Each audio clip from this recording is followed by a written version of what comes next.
Got my eyes straight ahead, got my head in the game. With the red light on, I'm just waiting for the change. Keep my head down low. The other day, the Wall Street Journal, it published a piece on child pornography and rape networks that it says exists on Instagram. And Instagram, it appears, doesn't just merely tolerate, according to the Wall Street Journal, but may actually help facilitate. I'm going to read something that Alex Berenson actually published. His title was says that on section 230 in Instagram's child pornography problem, says that the White House and social media companies care more about censoring views they don't like than the facilitation of child porn and rape on their platforms. So, like I said, the Wall Street Journal ran this devastating piece, he says, on child pornography, rape networks, that they say Instagram could actually help be facilitating, not just tolerating. Other outlets have run similar attacks on Instagram's enabling of child sexual abuse for years without any effective response from Instagram, Meta, or Facebook. If you don't realize, Meta own Facebook and Instagram. I think they own Snapchat as well, I think. If anything, the problem appears to have worsened since 2020, when school closures left children prey to abusive adults. The journal article makes clear that the problem is not that the users posting this content are sophisticated or technologically savvy. They're not using encryption or even trying very hard to hide the content. The pedophilic accounts on Instagram mix brazenness with superficial effort to veil their activity. Researchers found certain emojis function as a kind of a code, such as you'll have an image of a map. The map obviously is shorthand now, never used to be, but now it's shorthand for minor attracted persons. Slippery slope, LGBTQ, LGBT. You have to accept us no matter what, because love is love, even if I love your child. Minor attracted persons.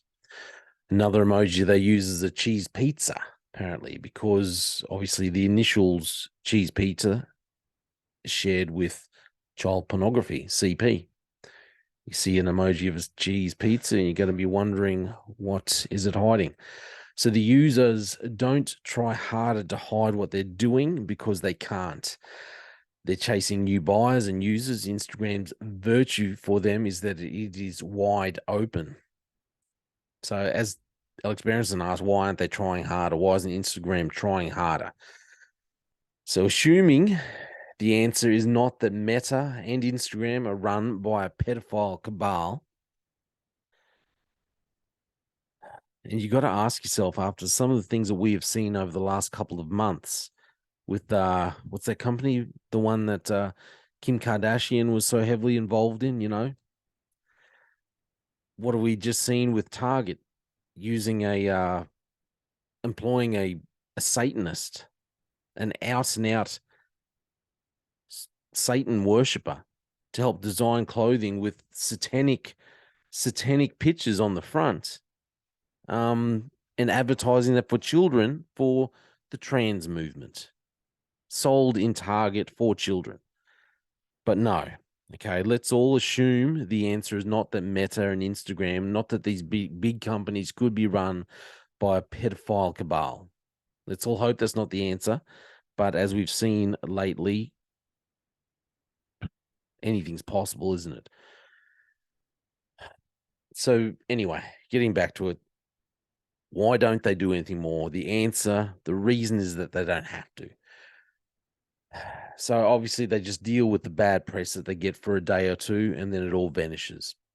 So he discusses what this section 230 of the Communications Decency Act. So obviously I don't know anything about it. It must be something, from what I have read about it, it's an act passed in the United States. Okay, so it's Section 230 of the Communications Decency Act, the infamous Section 230, gives social media companies essentially complete liability for user-generated content.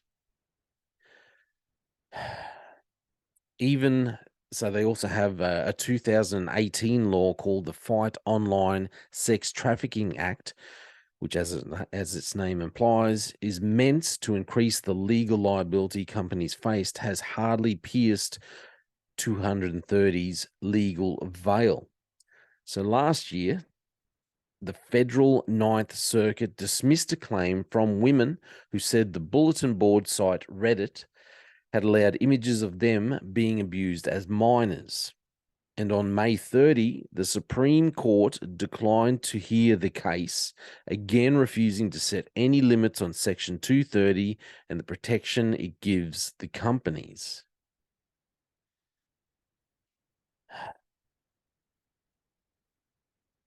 As we all saw during COVID, Instagram, Facebook heavily censored anti-lockdown posts. I know mine got censored, some got banned. I had heaps of stuff. TikTok, my slippery slope page got completely shut down there. Was constantly censored. Instagram censoring posts that are put up if it was anti-lockdown or anything anti-Charlie Victor.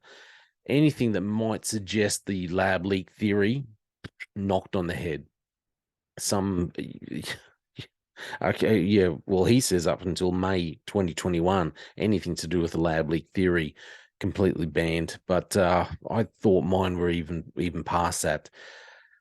But it goes on to say that instead of putting the same effort into stopping child pornography and even use of its network to set up real-world physical sexual abuse of minors, Facebook and Instagram appear to be doing the minimum possible, relying on automated systems that match images to an existing database of child sexual abuse photos and videos.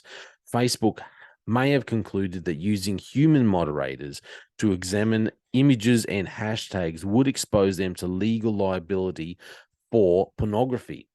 Worse, it may have decided that setting strict automated limits would risk making it harder for bikini models, who are some of Instagram's largest audiences, to post new glamour shots. The great irony here is that Section 230 explicitly allows for social media companies to move against sexually abusive content.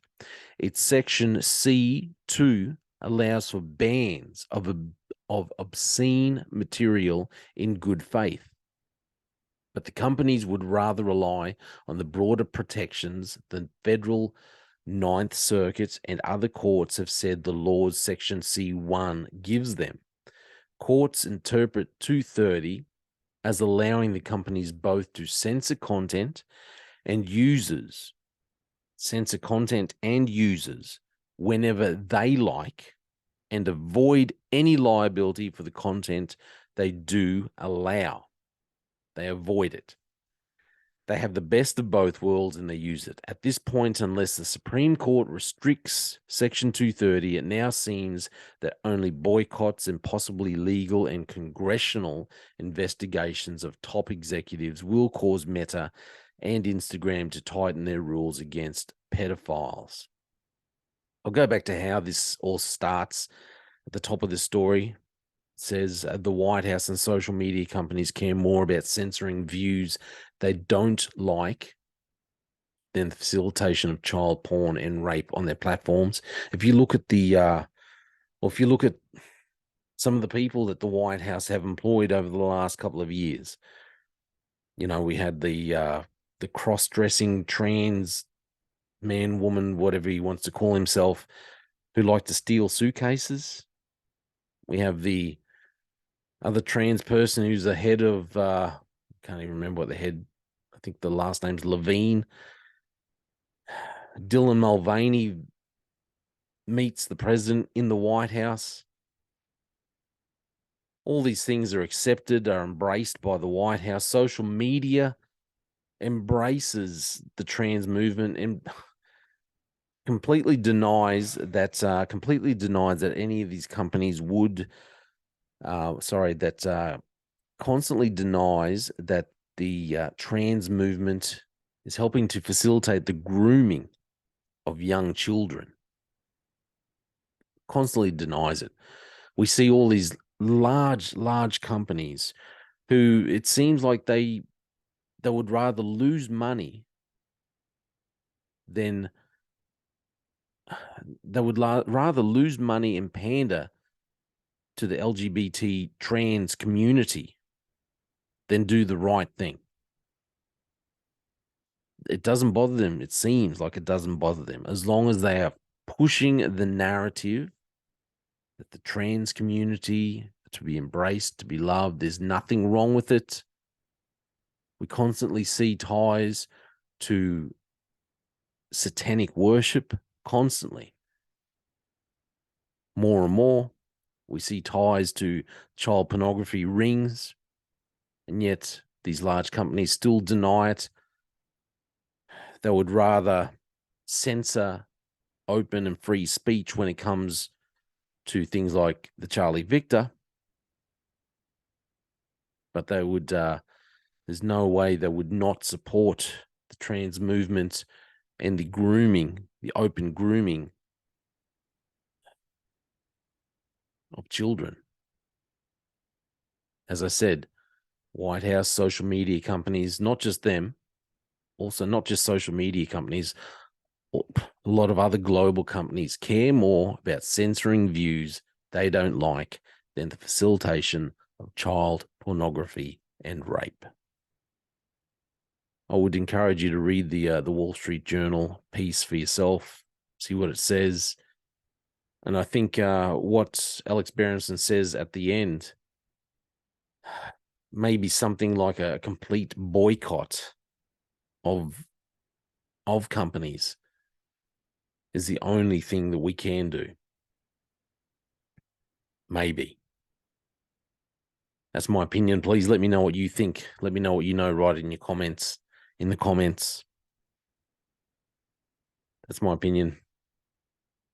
It's just downright disgusting. Thanks for listening to The Slippery Slope. They just fuel a desire that will take me higher.